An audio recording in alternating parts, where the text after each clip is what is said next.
Senator Ron Johnson. Senator, it's good to see you, sir. We appreciate it. Impeachment, I think you know very well from having been through it a couple of times with President Trump, is a political act, not a criminal one. How does this work out well politically for Republicans? Well, good evening and Merry Christmas. First of all, they haven't voted to proceed to impeachment. They voted for an impeachment inquiry because the witnesses have not been cooperating. The reason you call somebody in for a deposition, which is completely different from a hearing where questioning goes back and forth between the sides and you can't really open up a line of questioning, is a deposition you can, follow the trail and you can do detailed questioning, but you first need the documents.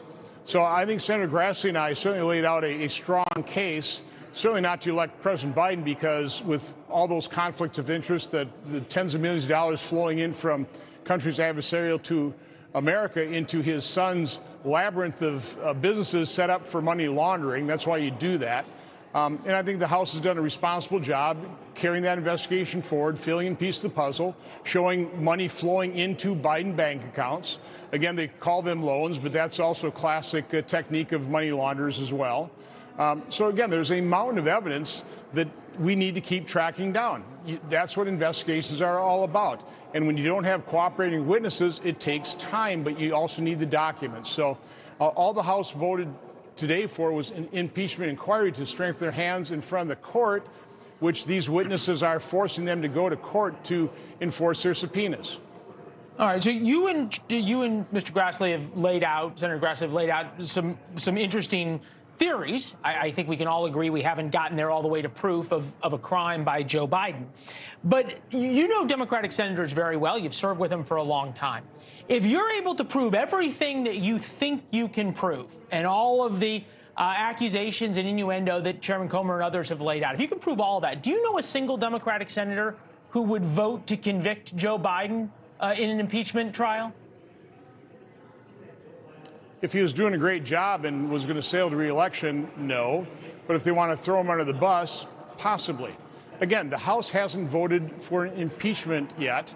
It's an impeachment inquiry to strengthen their hands so they can actually get to the truth. And I think pursuing the truth, exposing it, is what the American people deserve. So I think the House is acting very responsibly here.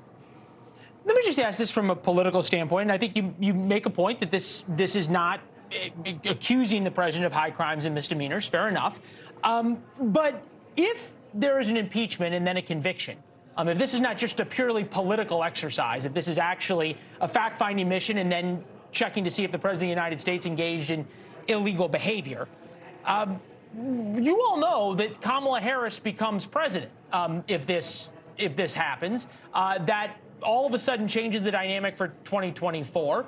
That gives Democrats a way to get Joe Biden off the ticket, which would be a lot harder to do on their own. Is that something that you all have considered as a possible outcome, and that would be better than having Joe Biden in November of 2024 to run against? Well, I would certainly consider that. And I would also consider the fact that for only 11, 10, 9, 8 months before an election, I'd let the American people decide. I would advise against actually moving forward to impeachment. But I completely support the impeachment inquiry so they can get the evidence so that these witnesses will stop stonewalling. Remember, President Trump's children, under subpoena of the House, complied with the subpoena and, sat for deposition. Why won't Hunter Biden do that? Because Hunter Biden and the Bidens believe they're above the law. They're not. They need to provide the evidence. The American people deserve the truth. And then once we understand what the evidence is, then the House would make the decision whether impeachment would be wise. I would suggest in the midst of an election year, it probably wouldn't be. I would agree with you there. But I disagree. We absolutely do need the impeachment inquiry to get these witnesses to cooperate so the American people understand the truth which they deserve.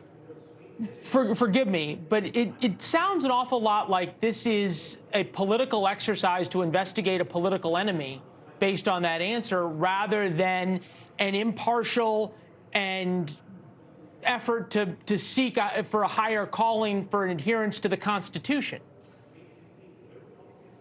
No, listen, President Biden, for example, canceled the China initiative, one of his first actions as president, which was the Department of Justice program to investigate and end Chinese theft of intellectual property on college campuses.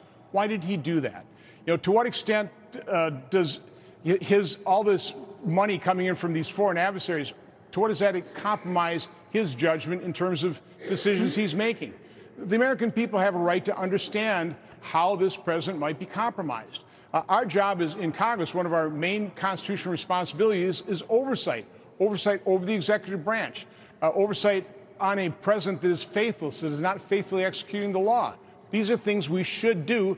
But again, it doesn't necessarily mean that it's going to move to impeachment, which may not be politically smart.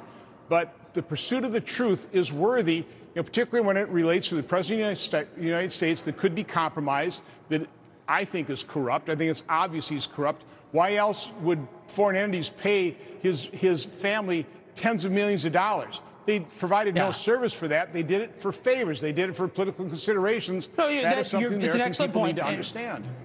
Yeah, no, it's an excellent point. Why would somebody buy $500,000 worth of art from Hunter Biden if it wasn't to seek influence as well? Thanks for watching. Go to joinnn.com to find NewsNation on your television provider. And don't forget to click the red subscribe button below to get more of NewsNation's fact-driven, unbiased coverage.